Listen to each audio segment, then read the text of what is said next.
So, in our second series on what is the church, so I deal with bylaws and constitutions and articles of incorporation and all sorts of things in my job.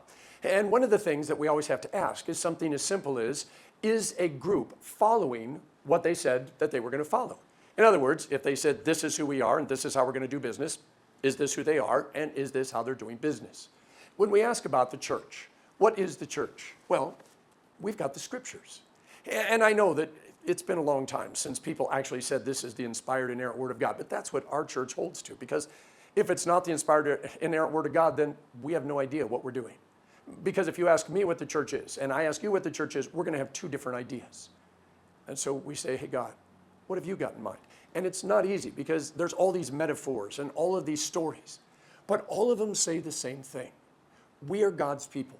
And it doesn't matter which denomination or which church body or which individual congregation we are members of. What matters is that we are following the Word of God. You know, the one where he says, I don't want anyone to be lost. I want everybody to come to salvation. And then he goes from there and says, and here's how it happens. So when we ask what the church is, well, the first thing we have to do is ask God. And this is how he tells us. So that by grace and through some study, we'll have an idea of what he thinks and who we thinks we are.